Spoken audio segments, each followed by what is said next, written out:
The deep sea, full of creatures we didn't know existed. A place as mysterious to us as outer space. But also the biggest untapped resource that could provide minerals crucial for the green energy transition. I've come to the Natural History Museum to meet the scientists exploring life in the deep sea. They have led the largest study on deep sea mining impacts on the seafloor creatures.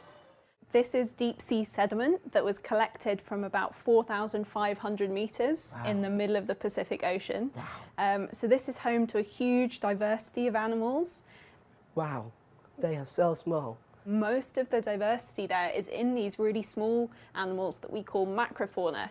So we've got here, this is a worm, and then we've got this is a snail, and then this is a type of crustacean, so like a shrimp or a crab, but this is a deep sea one called a taenid. So these animals are really important because that's where most of the diversity of life is in the deep sea. So it's really dark, very cold. I really love this one. It's a beautiful base sponge. Last year, I came to see the new weird and wonderful species brought back from the deep Pacific.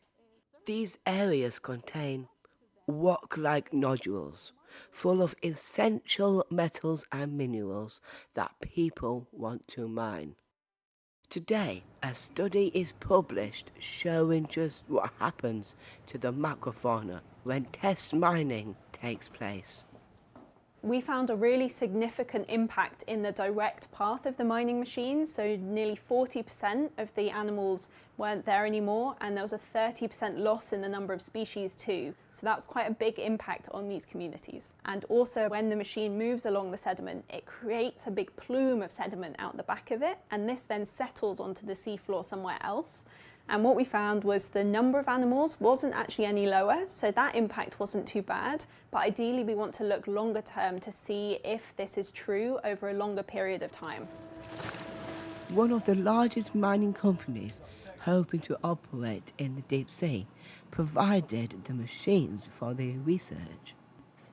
The study shows a 37% decrease in the number of animals within mining tracks. Does that worry you? That's actually a small decrease in the biodiversity and the density of the organisms, because that's directly in the mining tracks. What the study also showed, people thought that the plume could spread for tens of thousands of kilometers outside the mining area and impact animals, very far away from where we're actually mining. This study shows that that's not the case. What do you hope happens next? We have now finished our environmental impact studies.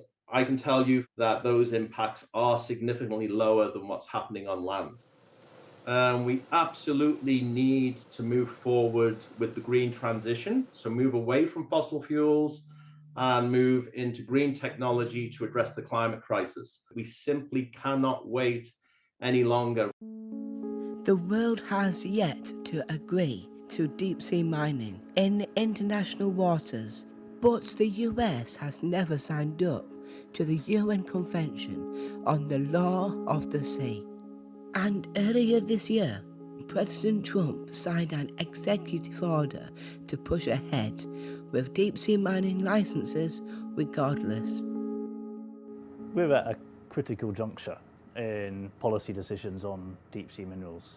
And in particular, industrial players are now moving forward quite rapidly with plans to start commercial scale extraction of minerals. So data like this from the report that we've done, the data we've just published in this paper, is absolutely critical to inform that debate going forward. Maybe it will be deemed not societally acceptable, and maybe it will. Maybe it will be weighed up against the risks of mining the same amount of nickel or cobalt from a land-based resource. But either way, we have information at our fingertips which can inform that debate, so we're able to go in with our eyes open. As we look to the future, we will ultimately have to find more resources to grow the green economy.